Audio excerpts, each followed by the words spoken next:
the primary empirical domains. He has investigated to date include the expression of negation and of the definiteness and the historical developments observed cross-linguistically in each of these domains. He has also worked extensively on contact-induced grammatical change, as well as language analysis for the determination of origin in the Arabic context. And also his research focuses on the analysis and description of linguistic variation and change, especially in connection with Arabic and Maltese language. And I would like to now welcome Dr. Christopher Lucas to come on the stage and deliver his lecture. Thank you.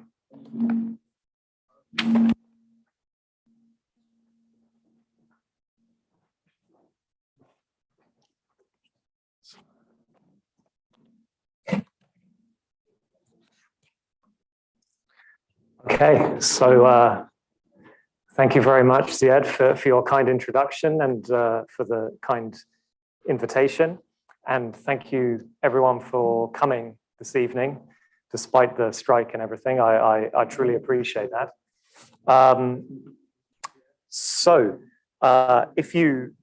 If you have come here tonight, it must be because you're interested in Arabic, as I am. I'm sure many of you study Arabic. Many of you speak it perhaps as your first language. I'm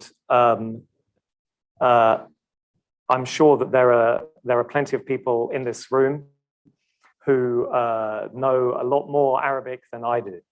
But what my aim is with this talk today is to try to demonstrate that with some concepts from linguistics, which is the scientific study of any language, we can illuminate this question of what is Arabic. Now, I can imagine some people might say, why do we need any ideas from linguistics to say what Arabic is? I already know what Arabic is. It's obvious, right? And this is perfectly fair enough. But then what I could say in response to that is, okay, fine. If you know what Arabic is, then define it. Define for me what Arabic is. What's the definition of Arabic?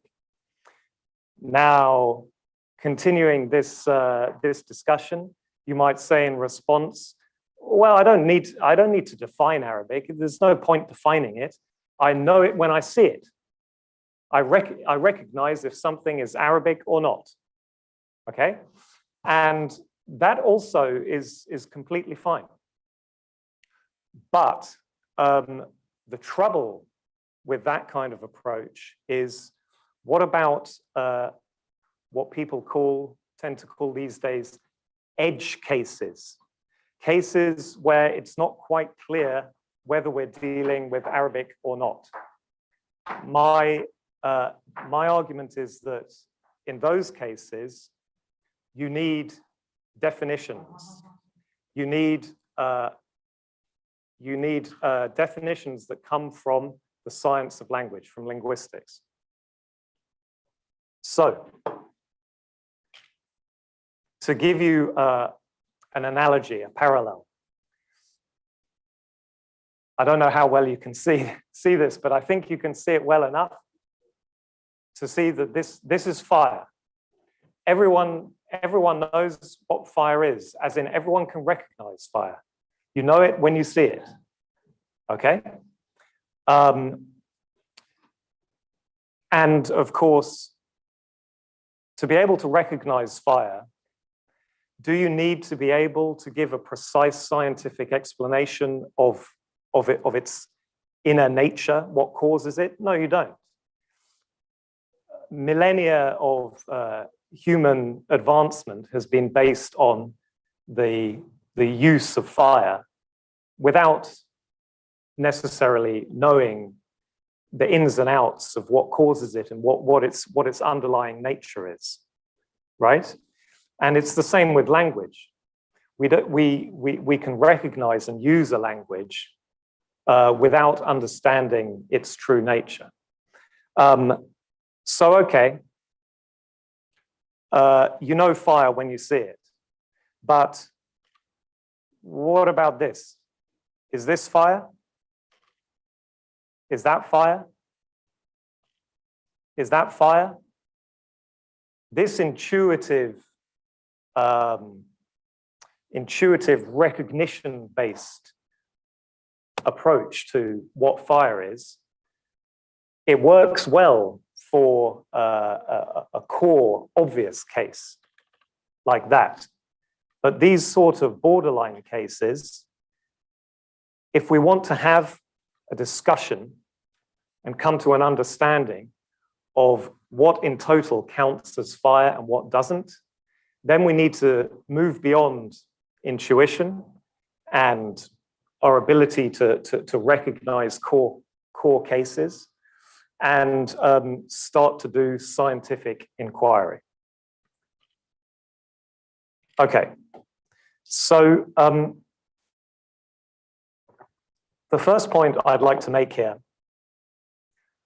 and this is for me a really important point that is really not understood widely enough, including among many scientists and people in possession of a lot of knowledge. So the point is this: languages, and meaning, referring to things through language, that's as old as humanity, and it long predates science, scientific explanations and scientific definitions, okay? Now what science does, in order to make sense of the world, it operates with precisely defined terms, okay? Ordinary natural language, which predates science, which is prior to science, doesn't work like that, okay? The way meaning works in natural language is on the basis of intuitions and prototypes, knowing things when you see them, okay? So science comes along and investigates the world, and in order to build scientific explanations, you need to label the various components of the systems that you are investigating.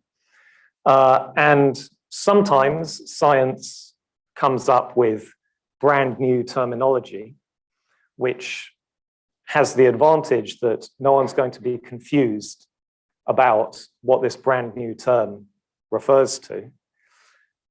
But it has the like, for example, oxygen, say, or nitrogen. But it has the disadvantage that these brand new terms, they might not take off, they might confuse people and so on. So what science very often does is takes a pre-existing word and then attempts to give it a precise scientific definition.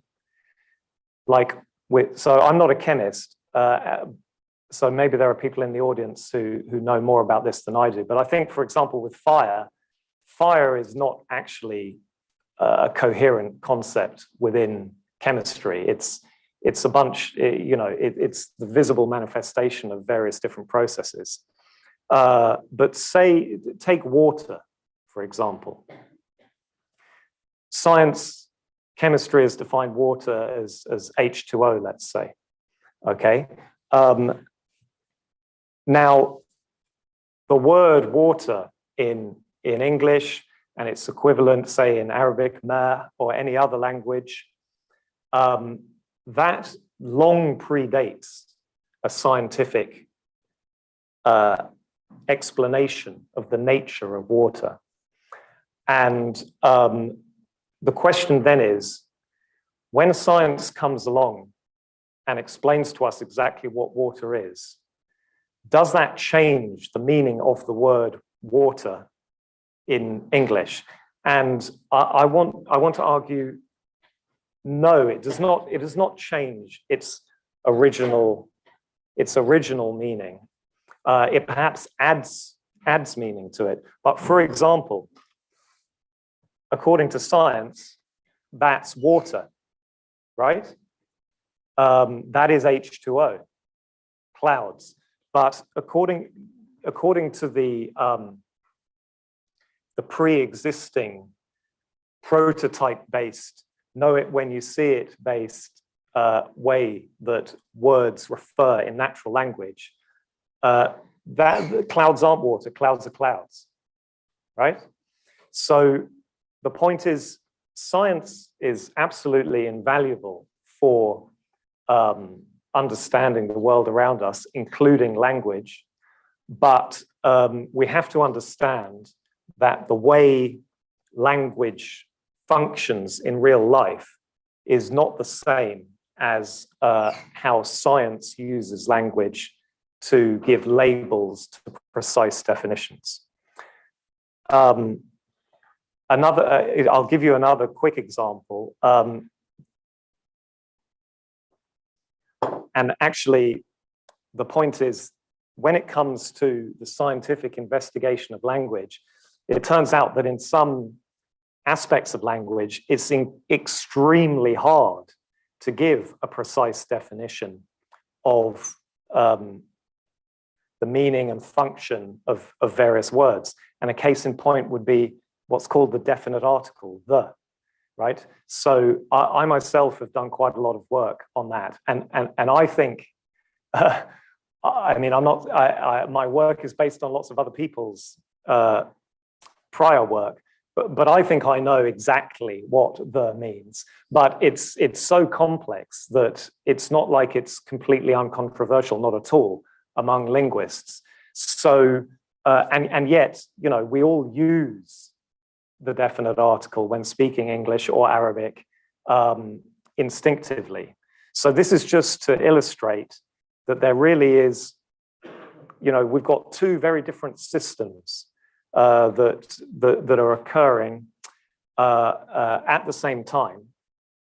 And I think too few people on this planet appreciate that you've got the two systems and they're both there to stay, and they're both part of what makes humanity humanity. A lot of people want to go just with the intuitions, and a lot of people want to say, oh, your intuitive understanding, you know, if you have difficulty saying that that's water, well, you're just wrong and ignorant. No, actually, if you say that, you're being, you yourself are being ignorant of the way that natural language actually functions. Okay, so pursuing this point a bit further, scientific reasoning is it's cut and dried, it's binary. Okay, so if you make a statement in the context of doing science, that statement is either true, false, or perhaps it could be meaningless because it's ill-defined or misstated. Okay, now in ordinary language, matters are quite different. When in ordinary, you know, always remembering that we used language before we did science, right? And we still speak in the same way and still mean in the same way in most ordinary interactions. So in ordinary natural language meaning, instead of being true and false, you have statements feeling correct, perhaps very strongly correct, or feeling incorrect. And because it's this prototype kind of system, you can get things in a fuzzy gray area. So to illustrate, if you see that and you speak English, you know it's a tree. There's no doubt about it. You have a strong sense that that is a tree. You have an equally strong sense that that is not a tree, right? But when you see that, it's, you know, now we come up against the limits of ordinary intuition-based, natural language-based reasoning, okay? It does great with things that are very close to the prototypical meaning of a word, or very far, but it gets us much less far with these edge cases, okay? So this has a lot to do with Arabic, don't worry. Here's an example of what I mean. Now, I don't know how familiar everyone here or everyone listening to this is with the politics of language in the Middle East. But for some people, this statement, Lebanese is a dialect of Arabic, feels deeply wrong from a natural language intuitive point of view, okay? And I'm going to come back to this example and go into the details and explain why. So I think it's really important to say, as I already did with, you know, the water and the clouds, scientific definitions can't overrule natural language intuitions, okay? But on the other side, you know, we've got to realize that there are these two ways of looking at the world, and we, you know, we have to maintain the balance between the two of them. What you can't do is you can't cling to your intuition. If you really want to understand the world, you can't cling to your intuition and then use pseudoscience to make it seem respectable, okay? So here's a classic example. I don't know if you've ever heard an argument like this. Maybe you've been involved in an argument like this. The argument would be two people, one of whom says, Arabic is the oldest language. All languages are descended from Arabic. And the other person is, no, Hebrew is the original language. All languages are descended from Hebrew. And my question is, how can you settle this dispute? Well, the first thing to understand is that either of those two claims, those are pseudo-scientific claims.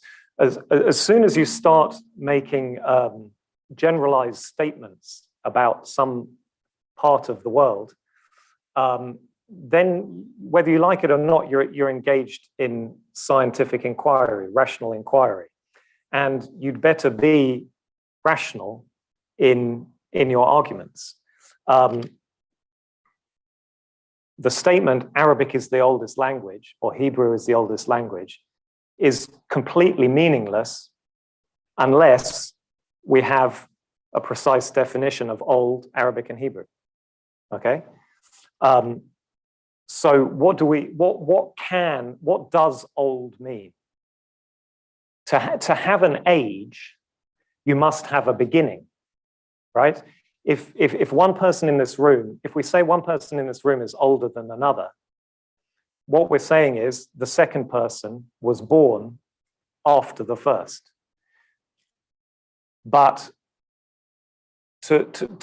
in what sense can we say that a particular language comes into existence at a definite point in time?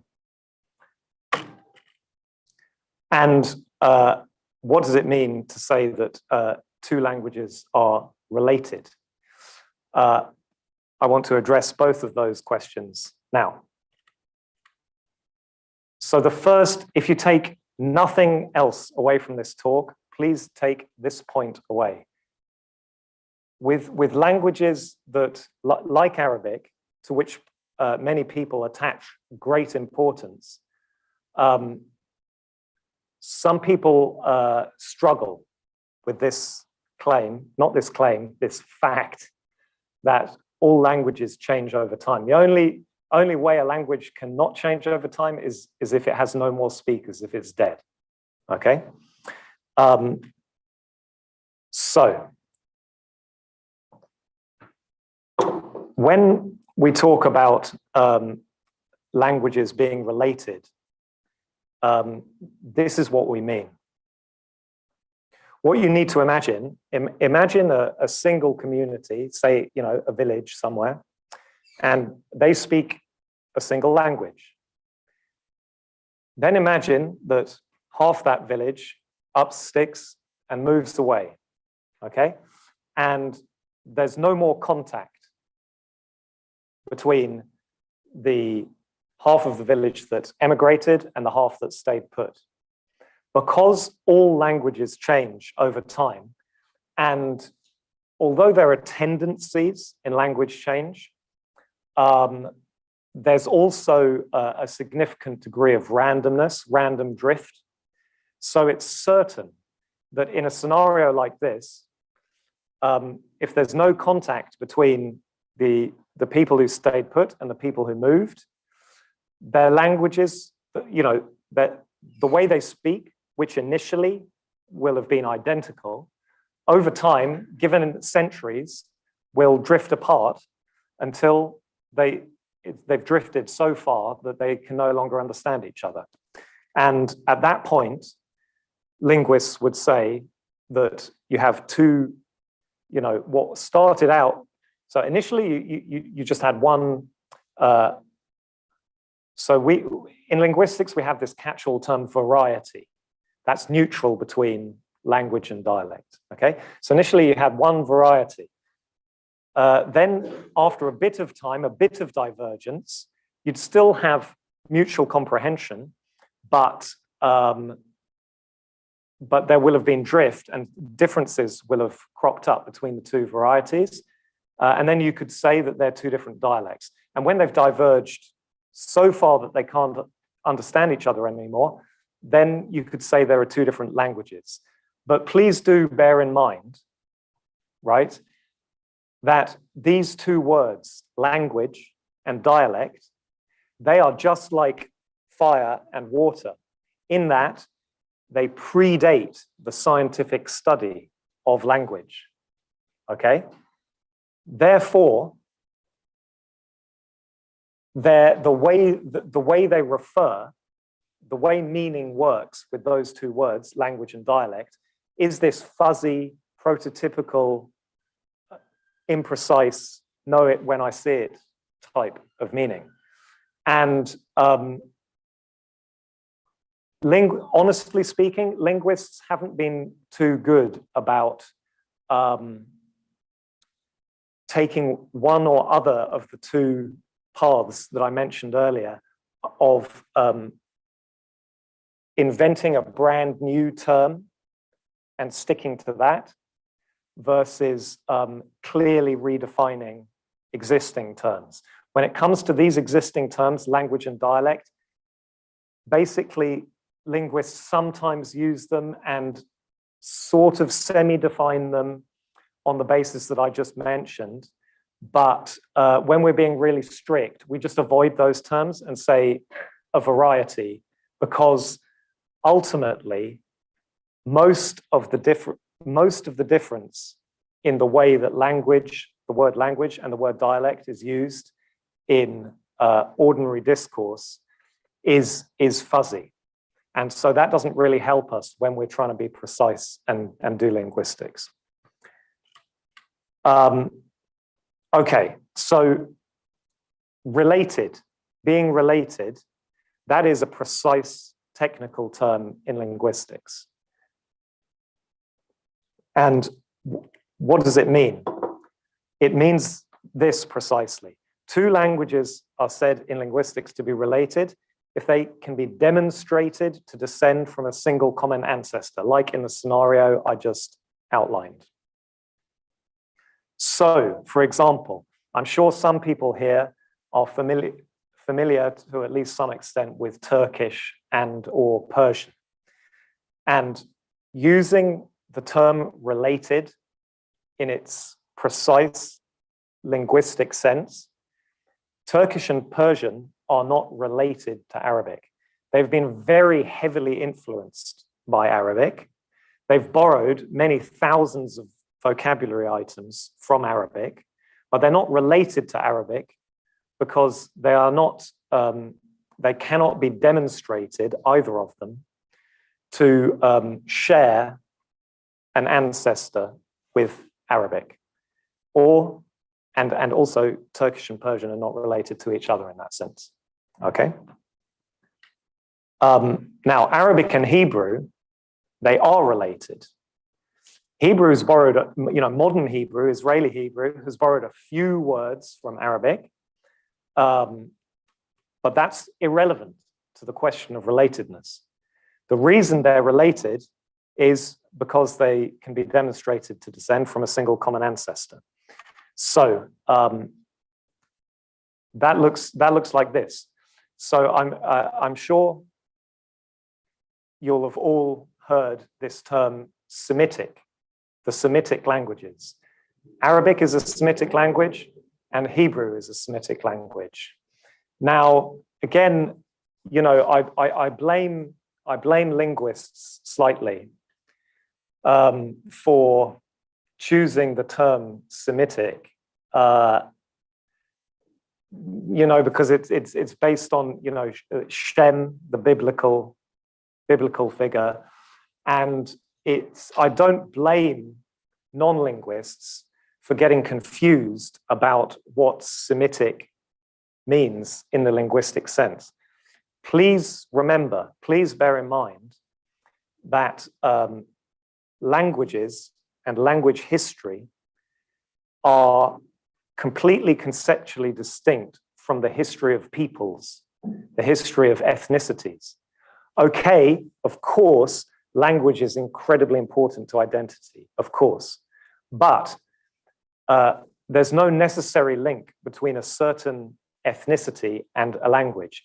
Anyone of any ethnicity can acquire any language if they grow up in that environment. And conversely, just because you're, let's say genetically Arab, if you're raised in an environment where you never hear Arabic, you won't acquire Arabic, right? So language and ethnicity are distinct in that sense. So when we say Semitic languages, we are not talking about the relatedness of people, the genetic relatedness of people. We're talking about the relatedness of languages. So Arabic is a Semitic language and Hebrew is a Semitic language, and they're actually quite closely related, okay? So what we do in linguistics, historical linguistics, is we call the hypothesized common ancestor of a whole family proto, and then the name of the family. So the hypothesized common ancestor of all Semitic languages, we conventionally call Proto-Semitic, okay? So if you go back to my scenario earlier, that's when, what we're saying when we talk about the Semitic language family is we're saying in principle, if you go back far enough, there was a time where there was one village speaking one language, and who knows what they called that language. It's lost in prehistory. But we linguists conventionally call it Proto-Semitic. And then what happens is, people migrate and they lose contact, and language change happens, as it always must, and you get divergence. And so the first big branch, we call it East and West Semitic.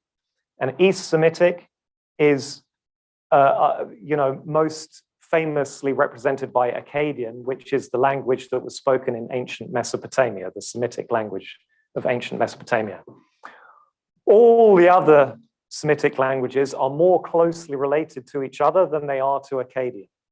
And we call that West Semitic, and that includes all the Semitic languages of Ethiopia, the modern South Arabian languages.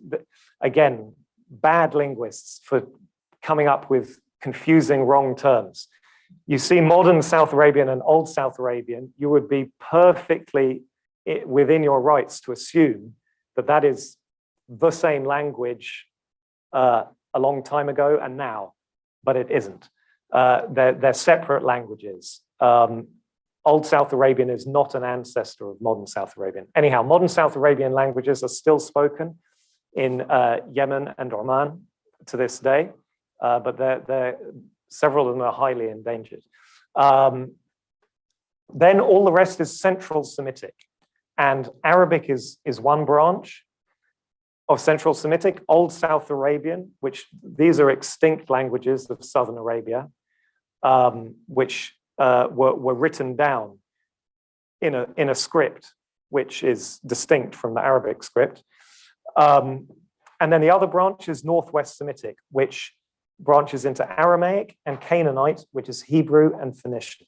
Okay, so Hebrew and Arabic are related because they can be demonstrated to descend from a common ancestor, the most recent of which is Central Semitic. And then there are others like West Semitic and Proto-Semitic. Okay? So that's what we mean when we say Arabic and Hebrew are related. Okay, so getting on to this question, what actually is Arabic?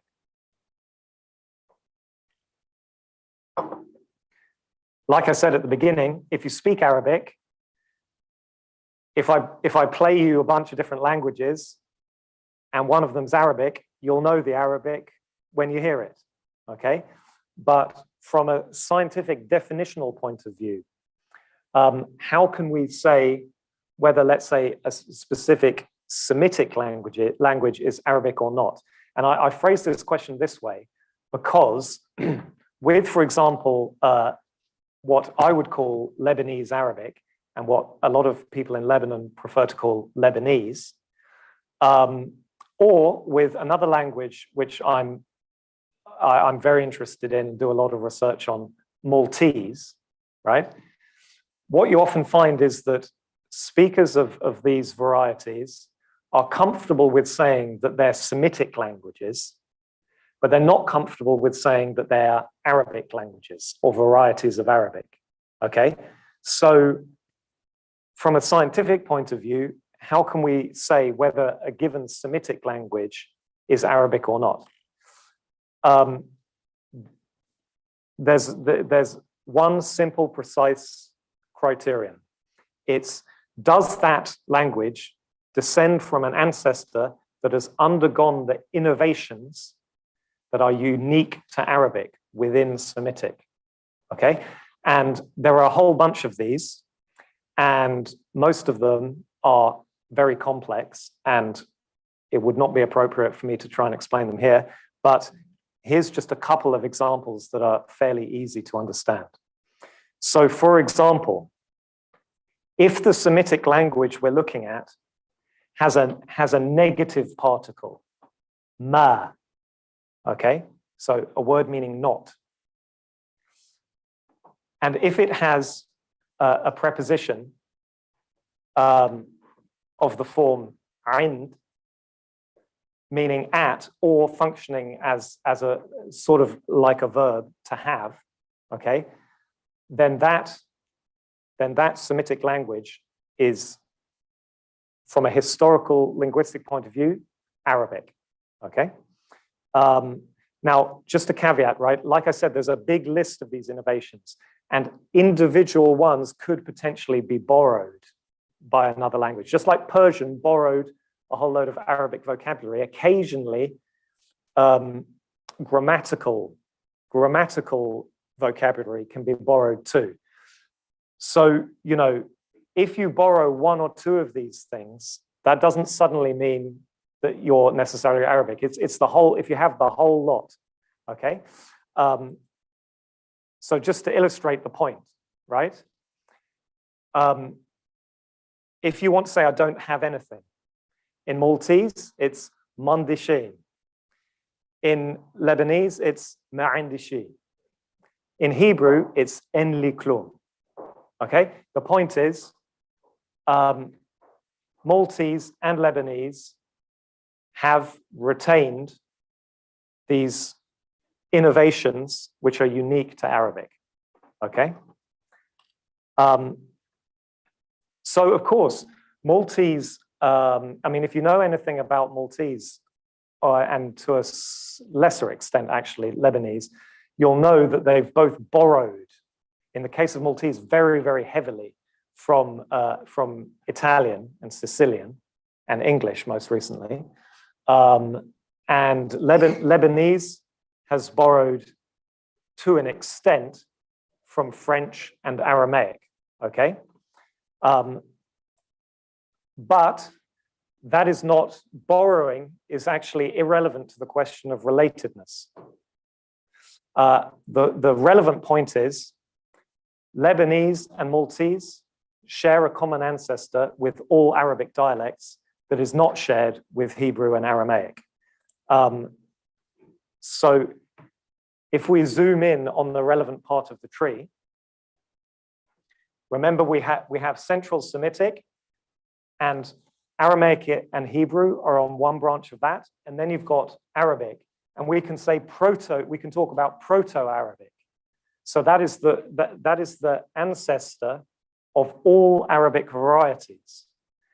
And where do Maltese and Lebanese fit in there? Well, Maltese is an offshoot of early Tunisian Arabic. First, it was spoken on Sicily, and then they went to Malta. And if you look at Maltese, yes, it's changed hugely over the centuries because of influence from Italian, but it retains innovations that are unique to Tunisian. Okay, and Lebanese is a branch of Levantine Arabic with Palestinian and so on. Okay, so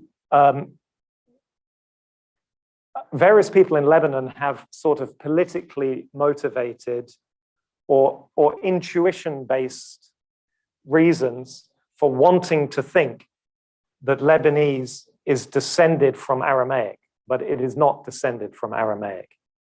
It's an Arabic variety, historically speaking, that has borrowed a little bit, actually, only from Aramaic. Okay, so are Maltese and Lebanese dialects of Arabic? Remember, there are these two ways of looking at the world. From the scientific perspective, the historical linguistic perspective, definitely, there's no doubt whatsoever in that they belong exclusively to the Arabic branch of Semitic. But remember what I said, scientific definitions can't overrule the way that pre-existing words function and refer in ordinary language.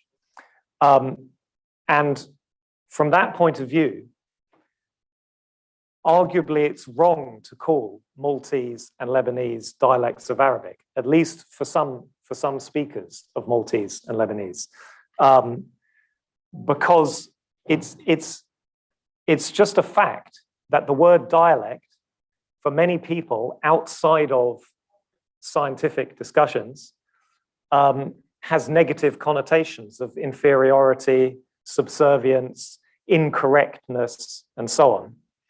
And if speakers of a variety want to reject those associations for their variety, then that's fair enough, right? The wish to reject a particular label, of course, has zero effect on the historical facts, but we can respect people's wishes about what labels they want their languages to be referred to with. Okay, check the time. Okay, so moving on to classical Arabic. Here are two closely related questions. I mean, there's a huge amount we could say about classical Arabic, and there's no time, because I want to leave plenty of time for questions after this. But here are two closely linked questions that I want to talk about. First of all, is classical Arabic the same as Proto-Arabic? And do the Arabic dialects descend from classical Arabic? The Arabic dialects, as I've already explained, obviously, definitionally, do descend from Proto-Arabic, but is classical Arabic the same as Proto-Arabic? Like I said, I can't go into all the arguments and all the evidence, but the short answer is no to both of these questions. And like I said, all languages change over time. Classical Arabic is a language, therefore it has changed. Here, I'll just give you one illustrative example. I hope this isn't too complicated. I think it's okay. I think you can get your head around it. So causative. Causative means basically make someone do something. Okay, so if you take the Hebrew word to kill, katal, you can turn that into make someone kill someone else by putting this h on the front, hiktil. Okay, so the causative prefix in Hebrew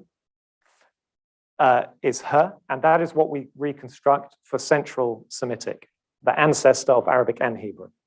Okay. Now, in classical Arabic, the causative prefix is, okay, this was sloppy of me, but never mind. It's It's a glottal stop, strictly speaking. Okay.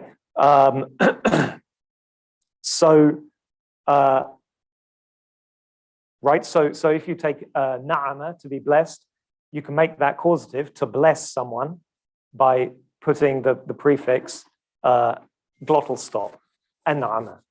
Glottal stop plus a. So what about Proto-Arabic? Okay, we know what the causative prefix was in Central Semitic. We know what it is in Classical Arabic. What about Proto-Arabic?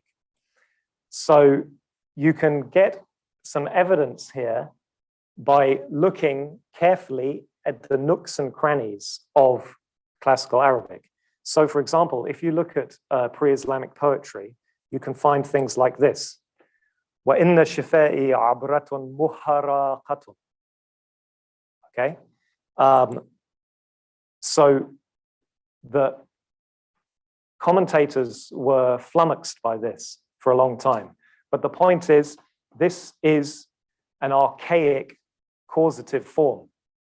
Okay? In ordinary Classical Arabic or modern Standard Arabic, it would be muraqa, from araqa. But this is from haraqa, which is the same. It's a retention of the original form. And also, this, by the way, this is just a little, for those of you who know Arabic, this is just an interesting little detail. There's this fossilized form. It's a verb that only exists in the imperative in this form, hat, give. This is causative of ata, to come. So in Arabic, if you make come causative, it means bring, ata. Hat is a fossilized form that maintains that original h causative prefix. Okay, the other point is the way Classical Arabic is pronounced has also changed post-Islam. This can be hard for some people to accept, but there's no doubt about it. So here's one example. Arabic sometimes called lughat al-dad, okay? Meaning the language of the letter dad. Now, why, the idea being dad is a sort of impossibly exotic and unique sound. Okay, but what actually is special about this sound? So Arabists usually transcribe it as a D with a dot underneath. That is to say, it's a d sound, but it's what we call emphatic, which means instead of sounding like d, it sounds like v. Okay? It's a bit like the dark L in English, all, versus clear L, l. Okay? D, v. The point is, it's not special now, but it used to be a lot more special. It used to be pronounced quite differently. Now, I don't know, have we got an internet connection here? Let's see.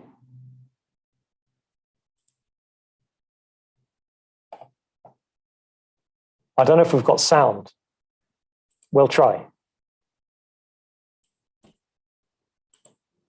No, we haven't got sound, that's fine.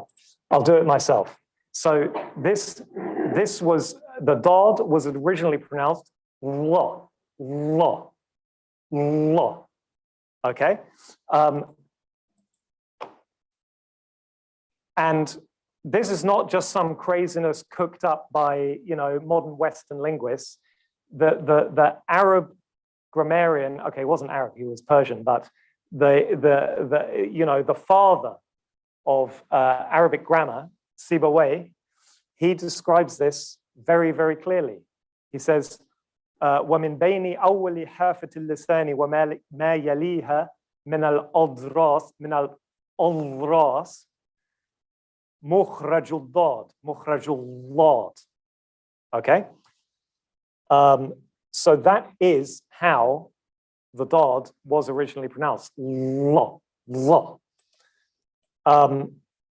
And it was pronounced like that several centuries after the death of Muhammad. Okay, and this explains all kinds of things. Like, for example, as I'm sure you know, Spanish has borrowed many words from Arabic, and in words which contain a dod in Arabic, you get this L cropping up, right? So mayor in Spanish is alcalde, and that comes from al-qadi, al-qadhi. And there's some sort of compound, white lead, is al-bayalde from al-bayad, al-bayad. Okay? It explains another thing. Now, I don't know how many of you have any familiarity with Persian, but one interesting aspect of Persian and all the languages of the Muslim world that borrowed from Persian is that Arabic dod gets borrowed as a z and not as a d, which really makes no sense whatsoever if the dod was at the time of borrowing was pronounced as a dot. So, right, the point is, when any language borrows from another language, you adapt sounds which don't exist in your language to what you perceive as the nearest equivalents that do exist in your language, right? So Persian didn't have and doesn't have so-called interdentals, sounds where you pronounce the sound with your tongue between your teeth, so th, the, va, okay? So, and it certainly didn't have this emphatic, non-emphatic distinction, like you have in Arabic between s and sa, d and da, t and ta, and the and va. So, s, sa, and th all come out as s in Persian.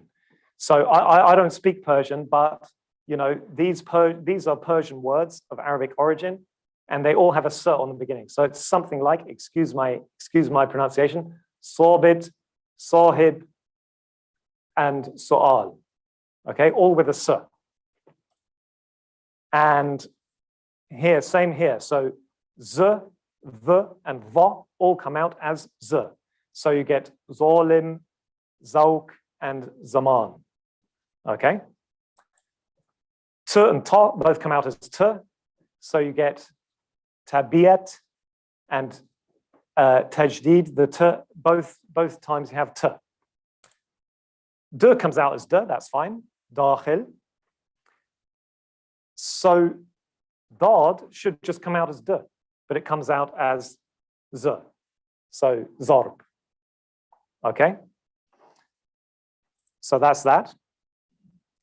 Now the question, this is my last point really. The question of do the dialects descend from classical Arabic? So this is the traditional story. The traditional story, I mean the popular story, is that you know, at the time of Muhammad, everyone was speaking perfect Fusha the entire time, even when talking to their donkey and their wife, right? And then what happened is you had the Islamic conquests, and people who didn't have Arabic as their first language learned Arabic, and they found it difficult, and they sort of corrupted it, and the result is the dialects. Now, that process did happen in the sense that whenever a language is learned by an adult, they're not going to do as good a job as a child, right? But the question is, was it classical Arabic that these populations in Syria and in North Africa is that what they were exposed to? So yeah, right. So the traditional story is, yes, they were exposed to classical Arabic, and that relies on you know, stories handed down. And the false claim that is often made is that that's all we've got, because there's no direct documentary evidence of Arabic prior to the 6th century of the Common Era. But that is not true. There's no Arabic, we don't have any evidence of Arabic being written in the Arabic script before the 6th century, but we've got abundant evidence of it being written down, especially in inscriptions on rock, in other scripts, right? But, you know, Arabic is Arabic, whether it's, however it's written down, or if it's not written down, it's still Arabic, okay? The script is incidental. So, for example, there's this very interesting Arabic inscription in Greek letters from Wadi Salma in Jordan, which was analyzed by Ahmed Al-Jalad and Al-Monasir in 2015.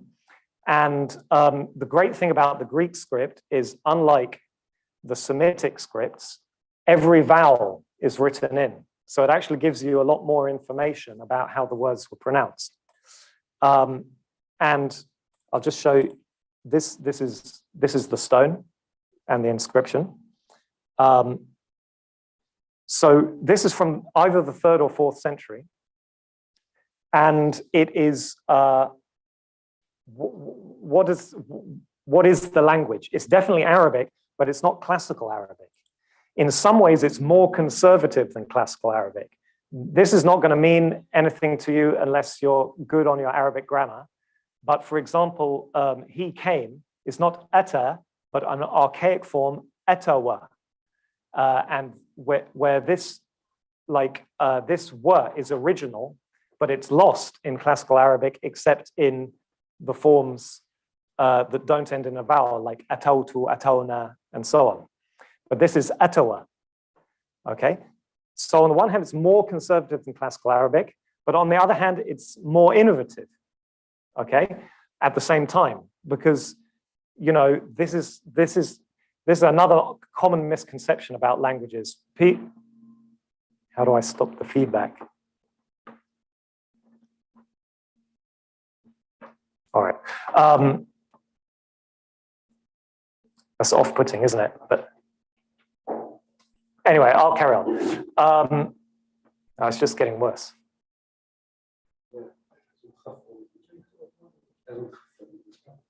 Is it from this one? Can we turn it off? Because I think I don't need it.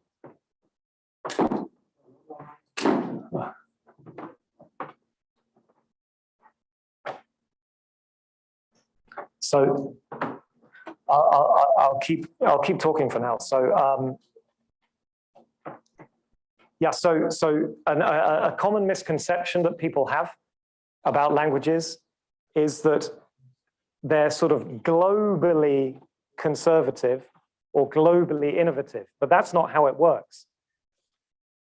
Change happens in individual little parts of a language. So you can have a language that's conservative in one respect and innovative in another.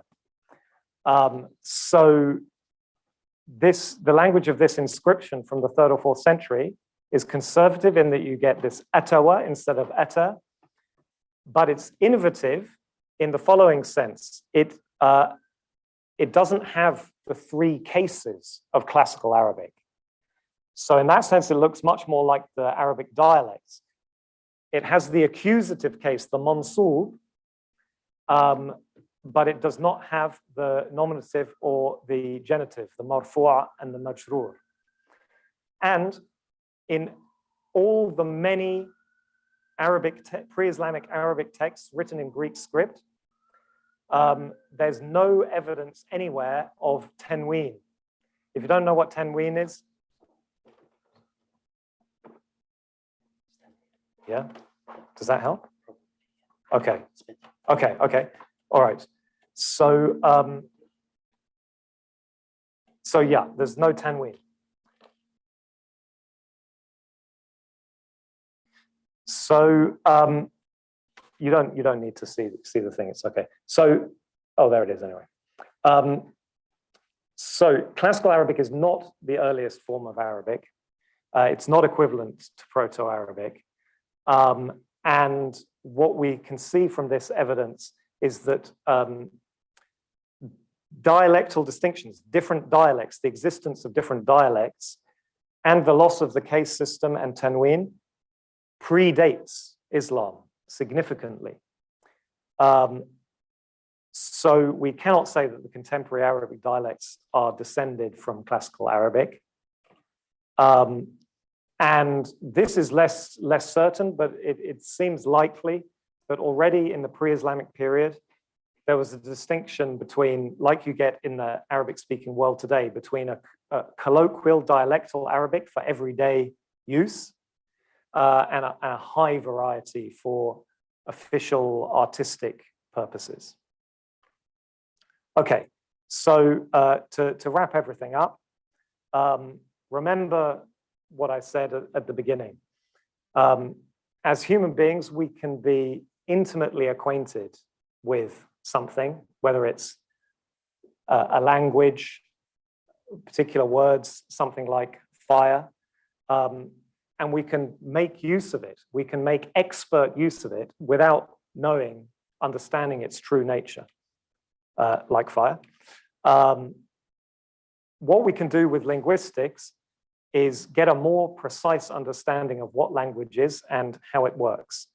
And remember that language long predates science, including language science. And words, scientists don't get to say what words mean. Words mean what the speakers of a language agree they mean, okay? Regardless of how science redefines those words for its own purposes. But then on the other side, if you want to gain a deeper understanding of Arabic or any language, you have to go beyond intuitions and prototype-based reasoning and use language science, and that is linguistics. Okay, thank you.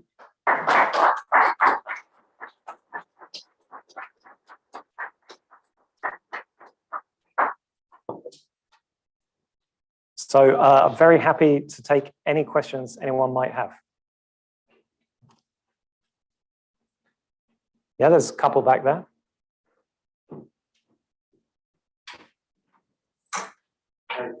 Hi. So when you say that these quantitative changes predate Islam, are you basically saying that they they predate classical Arabic? So you're saying that the approach of Arabic, that's the evidence of the approach of Arabic speaking or okay. Yeah.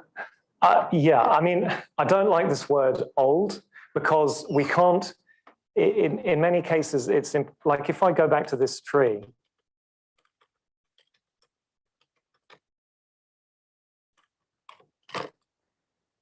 this tree shows the relatedness of languages. This is exactly like a family tree that shows who is whose brother and sister, who is whose father, who's whose grandfather, but it's like a family tree with no dates on, okay, with no date of birth, because that is not something that the methods of linguistics can deliver to us. So we don't know the age when these splits occurred, unless they occurred in the historical period, and it's documented, like down here, okay.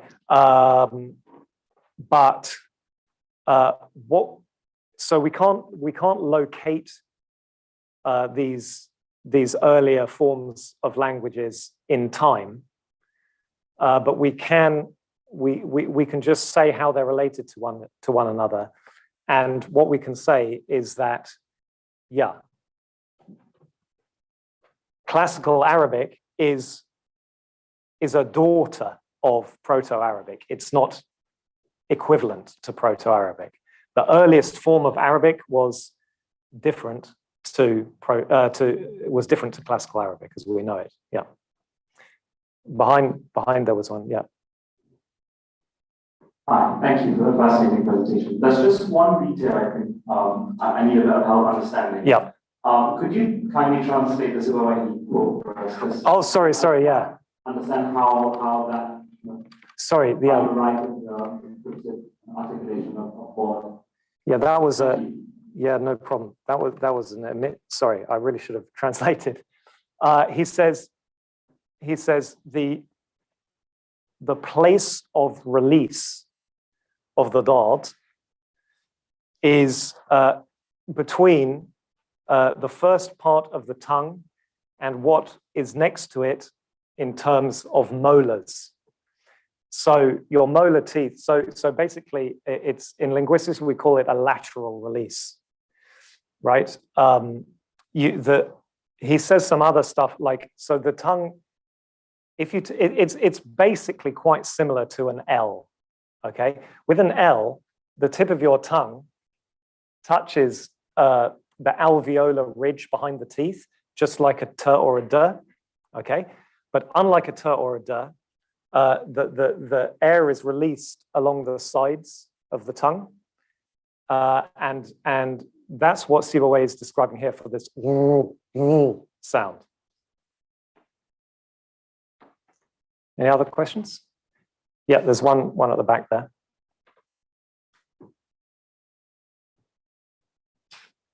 Is there a difference between colloquial and dialect? Ah, that's a good question. I mean, that's a question about terminology, and the simple answer is no. There isn't. People use those terms interchangeably. Colloquial means, I mean, the point is both colloquial and dialect. These are terms that English words that existed and were used long before they were applied to Arabic. So colloquial in general means not used for formal high purposes. So the precise meaning of colloquial and dialect is not the same, but in practice, in the Arabic context, they end up referring to the same thing, right? Because what do you use for a non-formal purpose? You use a dialect, you don't use Fusha. Do you know if Algerian and Moroccan are they linked to Tunisian? Yeah. So when it's a little bit, go back to my trees. So this tree of Semitic, you can take as gospel truth, okay? This is completely reliable. This one is a little bit cheeky down here because when it comes to dialects which are mutually intelligible and constantly in contact with each other, you don't get the neat separation. You don't have the scenario I talked about where one part of a village moves away and they no longer have any contact. That's not how it is with closely related dialects. So there's a lot of mixing and so on. But basically, we do classify all the dialects from Western Egypt westwards. Linguists call them Maghrebi dialects. And like one feature they all share, for those who are familiar with this, is to say I, for example, I write, it's ana niktib. And we write is niktbu. That's one feature among many others that all of those dialects share. So they are considered to form a unit. Whether they're like a sort of true genealogical unit is less clear, but they're considered as a unit. I have a quick question for the audience here. Yes. In relation to Proto-Arabic or Classical Arabic, yes, before and after Islam, yes, can we use the science of languages, linguistic, to understand the evolution of Islam across the time and region? Of Islam itself?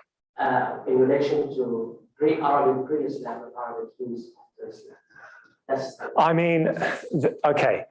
As soon as we get away from strictly about language onto the history of religion, history of culture, we're outside of my area of expertise. But certainly, you know, my understanding of how historical work is done is that the better your understanding of the nature of the language used to write the history and how it evolves, the better your understanding of the history is going to be. But I'm not a historian except of languages themselves. And so, yeah, my work, so a lot of people apply linguistics to the real world, but I don't like the real world. I like languages. So yeah, so I'm not an expert on that. Yeah. I can see how the suggestion that the word was pronounced originally as something like an L could explain why the Spanish words for the vowel, have vowels in it. But how does it explain why Persian? That's right. That's a great question. Thank you very much. So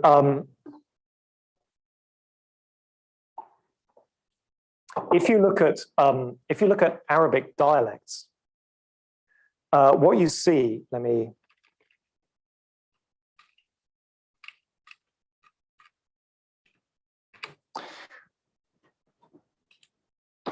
what you see in the Arabic dialects is no Arabic dialect distinguishes between the Fusha va and the Fusha da.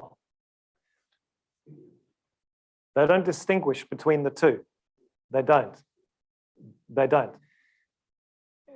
Within Syria, there are many different dialects, right? And I bet you any money. Bet you any money they don't. So in Aleppo, no. So they don't. So va and da in Aleppo, they come together as da. For example, dahri. Okay, no Aleppan would ever say dhahri. No Aleppan either, as far as I know, would ever say zahri. But they would sometimes pronounce a va as a za. I can't get into why that is, but basically it's when it's been borrowed back from Turkish. But the point is this, yes. So every Arabic dialect collapses these two into one. And they either pronounce it as a da, leaving aside the Turkish za. Okay, they either pronounce it as a da, both these two, or they pronounce it as a va. So any dialect that retains the th and the will pronounce both va and da as va. Okay, so the original pronunciation of dad as la, that was lost in Arabic, lost altogether. In Fusha, it became a da. In the dialects that lost the va sounds, it became a da. In the dialects that kept the th and the sounds, they changed the la into a va. I don't, impressionistically, do you agree with me that, okay, I'm not very good at pronouncing it, but vla is not far from va. Vla. The point is, vla sounds a bit like da and a bit like va. And some people went to da and some people went to va. Okay, so the Persians, there's basically two possibilities. Either the Arabs that spoke to them still pronounced the dad as a la, or they were already pronouncing it as a va. If they were already pronouncing it as a va, then it makes perfect sense because va becomes z in Persian. If those Arabs were still pronouncing it as a la, well, then the answer is when a Persian heard this crazy sound, they asked themselves, or just with it subconsciously, it's like, what is closest in my language to la? And the answer was z. You could imagine it would be an L, but so maybe L sounds closer. So maybe that is some evidence that the Arabic speakers who the Persians encountered were pronouncing dad as va already.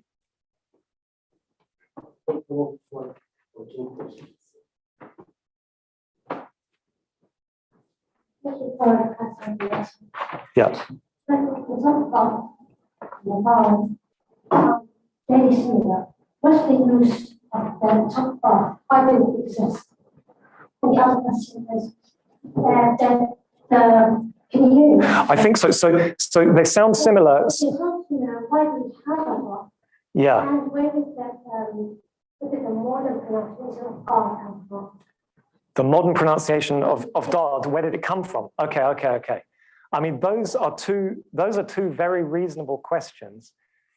I wish I could give you a quick and easy and satisfying answer, but if this is going to sound awful, but if you study linguistics, you stop asking questions like that, because the thing is, you know, like I said, languages change, and they change at every level. And one way they change is the sounds of the individual sounds of the language.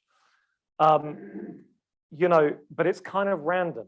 So some of the sounds of the language will stay like that for centuries and millennia, but others will just drift.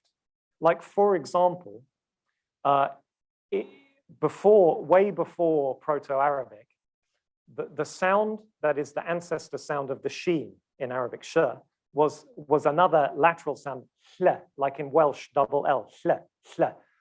Why did hl not stay as hl? I don't know. In Ethiopian Semitic languages, it stayed as hl. In Arabic, it changed into sh. I don't know. Sounds change. Now, as to why do you have va and da when they're similar?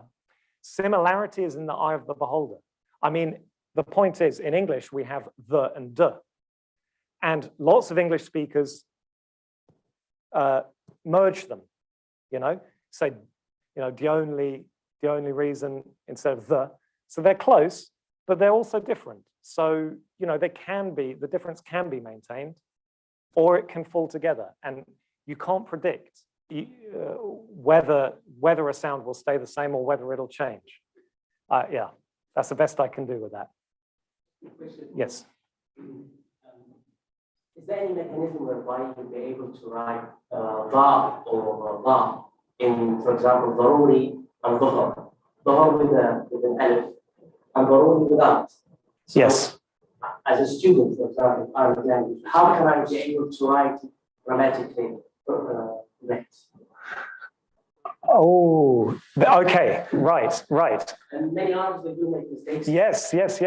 Okay, so this is a great question. So Ziad told me before that he originally from Libya. In Libya, they maintain the interdentals, the, and therefore the dot is pronounced as a va. Okay, so the sound da is not, or at least in Ziad's dialect, I assume, the sound da, like how do you say my back? Do you say dahri or vahri? Dahri, right? Okay, so the sound, no, that's not what I mean. I mean, or do you say? Do you say varobta or dorobta? Varobta, right, fine, good. Okay, so the sound da is not part of Ziad's native dialect, his first language. So then he comes and learns Fosha in school, and you have all these words with da, but the equivalents in his dialect are all va.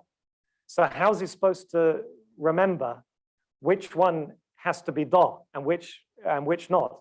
I don't have an answer. I don't have an answer for you. But I want to for all the learners of Arabic here, this is just to show you that Arabic's difficult for Arabs as well. So it's hard for everyone. Yeah.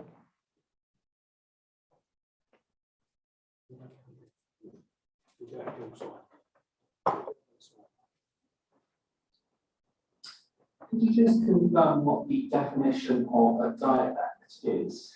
Well, this is my point. So the word dialect existed long before linguists came along. And therefore, the point is, this is very counterintuitive to people, all of us, who've been through normal education and learn that words have definitions. You look them up in the dictionary. This is actually not true of most words.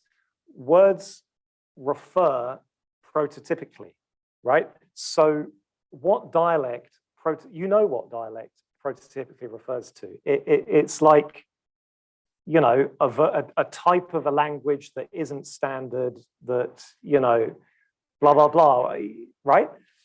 Now, this is where, linguists have not been good, because as I said, it's not quite clear whether linguists have said, like chemists have done with water, they've said, yes, we're taking water, and we're saying water means precisely H2O. We haven't really done that.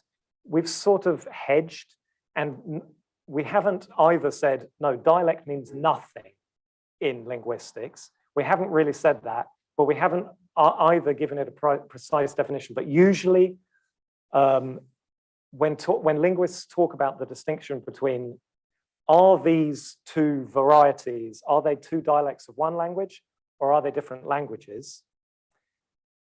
Honestly, I think it's better to answer that using politics. But sometimes linguists will use those words themselves, and they'll say two dialects of one language are mutually intelligible to monolingual speakers of each. And you've got two languages when the people can't understand each other. So that means that, for example, a linguist might say, again, I would prefer to say Swedish and Norwegian. I would prefer to say those are two different languages because people in Sweden and Norway say they're two different languages. But the fact is, they're mutually intelligible. So by that criterion, linguists might say they're dialects of one language. And then you get the opposite. Well, you get it with Arabic, arguably, right? So if you had a sort of like a nomad from the mountains of Yemen and one from Mauritania, and you stuck them together, they'd struggle to understand each other.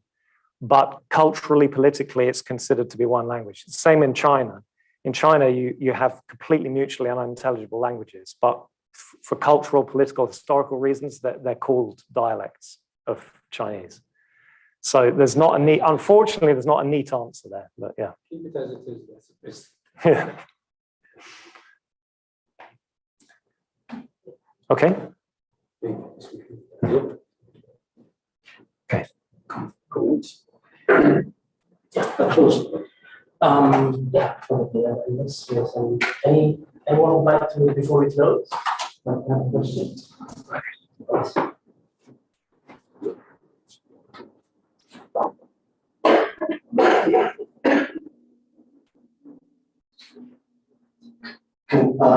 like to ask, Saudi Arabic? Or Yeah. Arabic? Yeah. Did that come from classical Arabic or from Arabic? No, I mean, highly unlikely, highly unlikely. So there are many dialects, like, you know, again, people want to know things like, you know, which dialect is closest to classical Arabic. The trouble is, you know, that's a question that doesn't have a neat answer. Because like I said, pick any dialect you like, you'll find some aspects of it which are identical to classical Arabic and others that aren't. And you know, if you look sort of myopically at one part of the language, you could say, oh my goodness, this looks just like classical Arabic. But then you look at another part, it's completely different. But I don't know, if you look at Saudi dialects are very conservative in many respects. The most conservative across the board, you can probably say, are the dialects of southwestern Saudi Arabia and northern Yemen. Those are the most conservative, but they still look nothing like classical Arabic.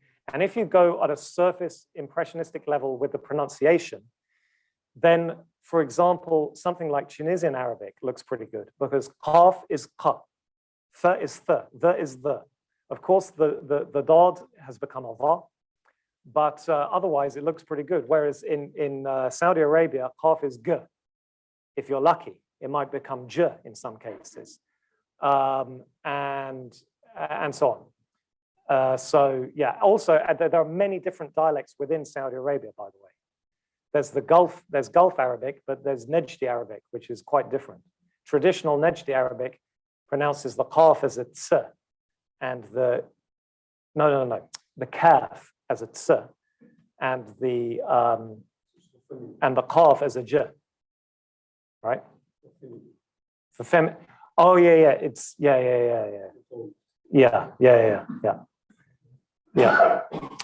Okay. Any more, or shall we? Probably. Well, thank you very much indeed. Now I'll ask Dr. Zabian to maybe say the summary. Yes, please. Thank you. Yes. Yeah.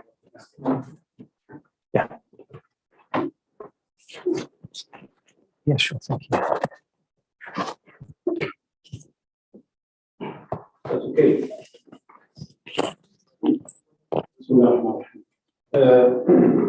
First of all, I would like to thank you for this interesting lecture. Also, we have a lot of questions without answers because it's not very accurate as a science, so we cannot exactly or precisely have the answer for everything. So thank you very much for all this very good time, and thank you very much for your time also to come and to be with us today. I have some just comments to maybe give further, how can I say, information or going further actually after what you said. Of course, the question which is Professor also already mentioned, that is which language is older or the oldest language, of course, there is no, as he said, there is no evidence and no proof for which one. And this question was a very old question. If you go back to the Jewish history, especially actually the religious history, and also the Islamic history and the Christian history, you will find this question there. What was the language of Adam, for example? Which language Allah talked to him? We don't have any evidence to answer this question. Actually, the old Christians said Syriac, and some of even the Muslims in their actually tafsir of the Quran, they said sometimes the ancient or the oldest language is the Syriac. Of course, now with the modern linguistics, now we know that's not true. After all the discoveries about other and ancient languages. Also, the relations between the ancestral language and the dialects, it doesn't come only from the level of vocabularies. It comes also from the phonetic system. It comes from the syntax system. There are a lot of things, actually. It's a lot of things overlapping each other and complicated to make judgment about that. It's not only the dictionary or one particle or negation particle, or it's more than this.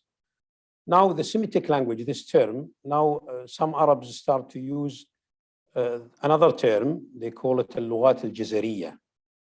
They call it jazariya. Jazariya is a word come from the word jazira. Jazira is island in Arabic. They mean the Arab Peninsula. They call it al-jazira. So the lughat, the Jazari languages, those came from this corner of world, this Arab Peninsula.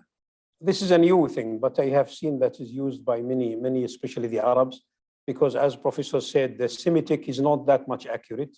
And it was used for the first time, as far as I know, in German, for the actually by one of the linguists, the German linguists, to describe these languages based on of course, in one verse in the Torah, which says Noah has children. One of his children is Sam, and Sam actually children is Arabs, Jews, and this and this, and then they call it Semitic language according to the text of the Torah. And we know the text is not actually, when you study it scientifically, is not that way not article. The problem with Bad,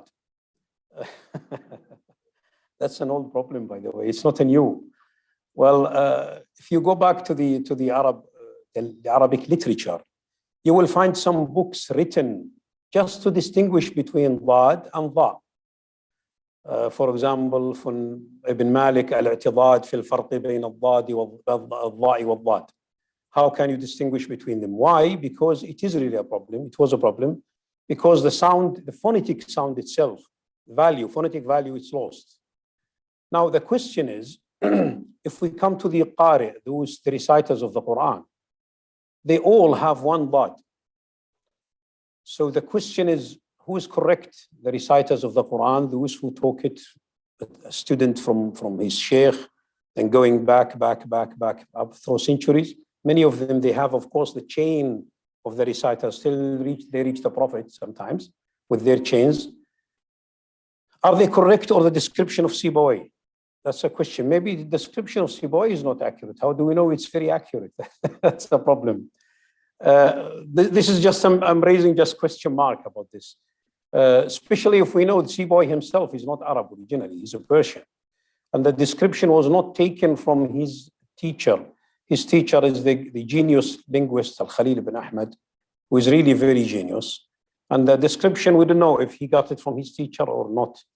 And also the old Arab linguists, they describe Bad in a little bit in a problematic way. They said it comes from the right side or from the left side. So it doesn't come from the whole mouth, it comes from here or from here. And some people can bring it from here and from here. When you try to practice this, it's not also easy. So that makes a question mark about the description itself. Whether all the reciters of the Quran, they are not pronouncing the Bad or they are pronouncing something different. And if the Spanish word like alcalde, how do we know they took it from the real original Bad? Maybe they took it from another development of the letter itself phonetically. Maybe, who knows? We don't know about this. And the problem in writing, this is another problem, of course, away from the phonetic. It's based on that, but usually in the class of Arabic, they teach us since we were in the elementary school they give us some different words in dad and va. And they test you to see how you write it. You write it with va or you write it with dad. And Al-Hariri, Abu al-Qasim Al-Hariri, the author of the Maqamat, he has actually a piece of poem trying to solve this problem by counting all the words with dha. In the beginning, he said, أيها السائل عن الضاد والضاء لكي لا تضله الألفاظ إن حفظ الضاءات يغنيك فاسمعها استماع أمر له استيقاظ هي الظمياء والمظالم والإظلام والظلم والضبا واللحاظ. So when you memorize this, you know all the words with dha. Any other word, it is definitely with dad. So that's it.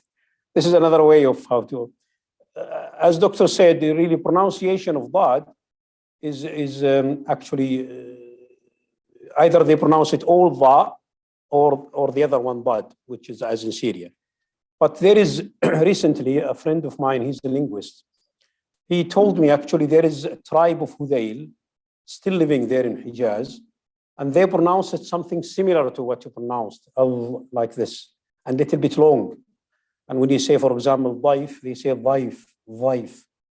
I heard it actually from him, but unfortunately I didn't go to the Bedouin to hear how they pronounce it today. And he said this is the original dad still existing in that corner in Hijaz, not far away from Mecca. But I haven't heard it myself anyway. And someone told me also it is there in a small pocket in Hadramaut, south of Yemen. There's still some tribes in the desert, they pronounce it as it was described in it. That's what I heard actually, but I haven't tested it myself. Regarding the writing, the problem with Arabic as a language, when you compare it with other Semitic languages, Arabic is very old. We cannot say it's of course the oldest, but it's very old. Some people take as evidence for this, that is Arabic is still it's the only language among all the Semitic languages who has still have the throats pronounced like ha, gha, gha, and all this, ghain, ha, dad. These are not there in the other languages. And usually from the history, we know the language is always developing itself to be easier, not to be more difficult. This is the dialect going that way, to make it easier for the next generation. Forms will be merged, will be sometimes shorter and combined together, but not to develop a new system. And within Arabic, it's very, how can I say, very articulate system, very complicated system about declension, about cases of the nouns, and of course conjugation of verbs is very, very high developed. How come this is new? You cannot imagine that would be developed during the beginning of Islam. There is no way to do that. Now the question is also again with the and the other side of the problem with all this, Arabic is very old according to these characteristics in it. But the problem is we don't have any proof or even any evidence in writing. So it is maybe one of the oldest language or old language, but one of the latest who was written. Hebrew was written before Arabic, definitely. Aramaic was written before Arabic. Ethiopian was written before Arabic.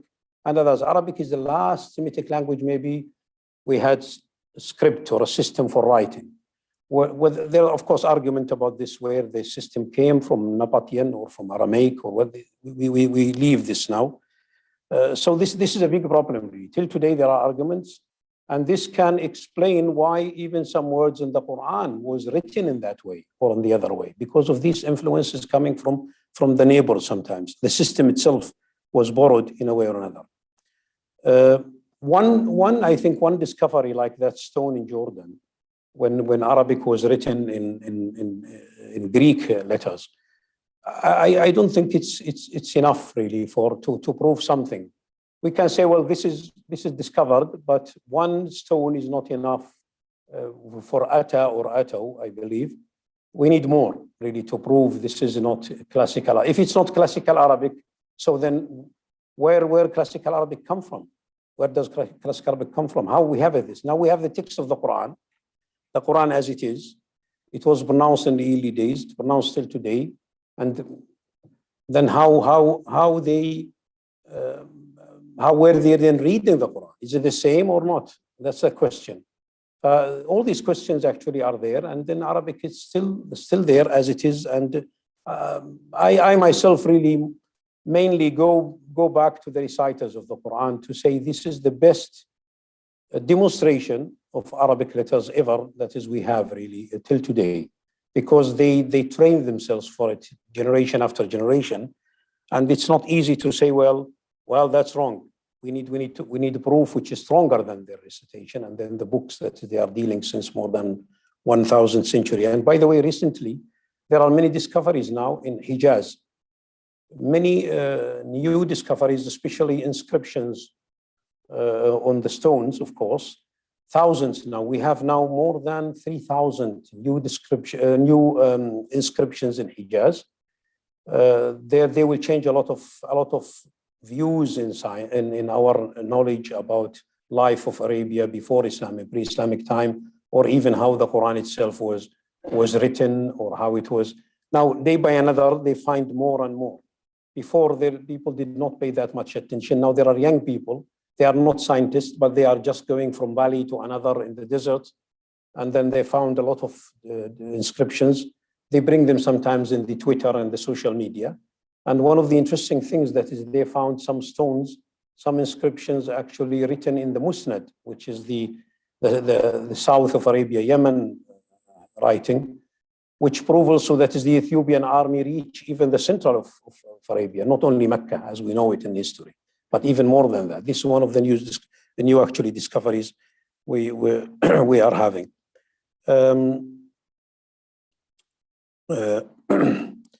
Yeah. So we're expecting really from the rocks of Hijaz to remove a lot of clouds in our knowledge about that area and about that time. Yesterday in Morocco, in Rabat, there was a conference about really the writing or the scripts of the Quran and the influences and all this. I actually had a paper there. Unfortunately, I was not able to go to deliver it, but anyway, somebody actually read it there on behalf of me.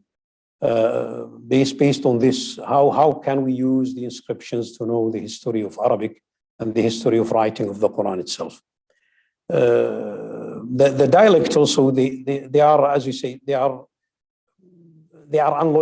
unlogical. And as the sister asked a question, why it developed itself, we don't know. As the professor said, we don't know.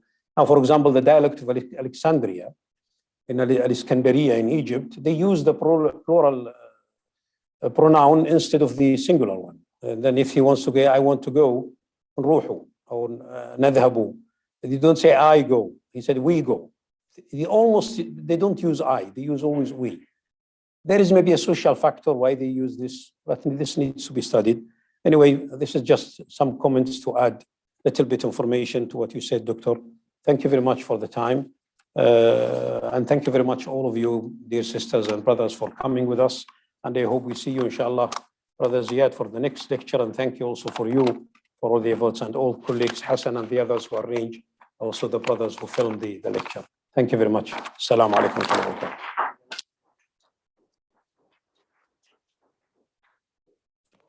Say a last word. It's a little bit funny. The old days, back in the 60s, my dad was teaching English language to much older people than him. And in the town of Susa, which is the second Susa, not the Tunisian one, the Libyan one. And some of them, they were poets. So when they started to learn few English vocabulary, they combine Arabic and English together. It's just, I only memorized 1 or 2 lines. And it says, it's a class setting, of course. It says, my teacher طلعني برا because نسيت كتاباتي. قال لي out من قدامي والله نطلق فيك chair. Notlak means to throw on you a chair. So they combined the Arabic and the English together. When it comes to the language that it develops over the centuries, this is true because I remember I was speaking with my mom about the term "mannajimsh," which is a Tunisian term. She said, I used to hear it from my dad when I was a child. "Mannajimsh," meaning I don't know, or I'm not aware of, And this word has vanished among our generation. I didn't even learn it from my mom. The other word is the word tamayli, which is still used in English, which is tamalli. And tamalli here, when you ask for direction, means continuous or go ahead. Now the word tamalli, it is not used in the Libyan vocabulary. We use the word tawali, or we use the Turkish word for tawali, which is dughri. Okay, and so on. So yes, language does. And I want to thank Dr. Christopher Lucas for coming today, and thank you very much indeed for coming despite the tube strike. And I hope to see you soon. Thank you.